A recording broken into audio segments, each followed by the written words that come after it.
নিশ্চয় আপনার পূর্বে রাসূলগণের সাথে উপহাস করা হয়েছে। অতঃপর আমি কাফিরদেরকে অবকাশ দিয়েছিলাম। তারপর আমি তাদেরকে পাকড়াও করেছিলাম। আমার শাস্তি কেমন ছিল? যিনি প্রত্যেকটি মানুষের সমুদয় কর্মকাণ্ড সম্বন্ধে অবহিত, সে কি মুশরিকদের ইলাহদের মতো? এবং তারা আল্লাহর অংশীদার সাব্যস্ত করে। আপনি বলুন, তাদের নাম বলো। অথবা তোমরা আল্লাহকে পৃথিবীর অজানা বস্তু সম্পর্কে খবর দিচ্ছ, অথবা তোমরা বাহ্যিক কথাবার্তা বলছো। বরং কাফিরদের ষড়যন্ত্র তাদের জন্য শোভন করে তুলে ধরা হয়েছে এবং তাদেরকে সরল পথ থেকে ফিরিয়ে রাখা হয়েছে। যাকে আল্লাহ তাআলা পথ হারা করেন, তাকে কেউ পথ দেখাতে পারে না। দুনিয়ার জীবনে তাদের জন্য রয়েছে শাস্তি এবং পরকালের শাস্তি কঠিনতর। তাদের জন্য আল্লাহর মোকাবেলায় কোনো রক্ষাকারী নেই। জান্নাতের উদাহরণ যা মুত্তাকিনদেরকে প্রতিশ্রুতি দেয়া হয়েছে, তার তলদেশ থেকে নহর প্রবাহিত। তার খাদ্য এবং ছায়া অবিরাম। ইহা হচ্ছে মুত্তাকিনদের শুভ পরিণাম এবং অবিশ্বাসীদের পরিণাম আগুন। এবং যাদেরকে আমি কিতাব দিয়েছি, আপনার উপরে যা অবতীর্ণ হয়েছে তাতে তারা খুশি, এবং সম্প্রদায়গুলির মধ্য হতে কেউ কেউ আপনার উপরে অবতীর্ণ বিষয়ের একাংশ অস্বীকার করে।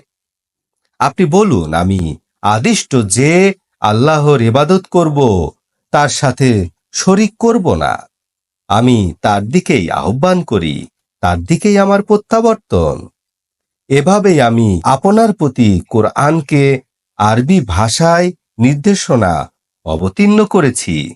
আপনার কাছে জ্ঞান আসার পরে যদি আপনি ওদের চাহিদার অনুকরণ করেন, তাহলে আল্লাহর পক্ষ থেকে আপনার জন্য কোনো বন্ধুও থাকবে না, রক্ষাকারীও থাকবে না।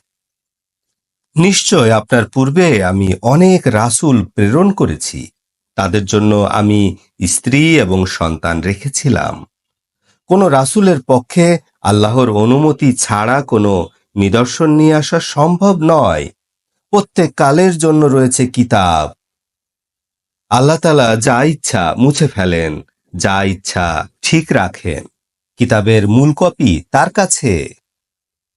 এবং আমি ওদের সাথে যে শাস্তির প্রতিজ্ঞা করেছি, তার একাংশ যদি আপনাকে আমি দেখাতাম, অথবা দেখার জন্য আপনাকে মৃত্যু দান করতাম, অতএব নিশ্চয়ই আপনার কর্তব্য হচ্ছে দাওয়াত পৌঁছে দেয়া, এবং আমার কর্তব্য হচ্ছে হিসাব গ্রহণ করা। ওরা কি দেখে না যে আমি চতুর্দিক থেকে জমিনকে সংকীর্ণ করে নিয়ে আসছি? আল্লাহ আদেশ দান করেন, তার আদেশ রদ করার ক্ষমতা কারো নেই, এবং তিনি দ্রুত হিসাব গ্রহণকারী। এদের পূর্বের জাতিরাও ষড়যন্ত্র করেছে। সকলের ষড়যন্ত্রই আল্লাহর কাছে সংরক্ষিত আছে। প্রত্যেকটি মানুষ কি উপার্জন করেছে তা তিনি জানেন।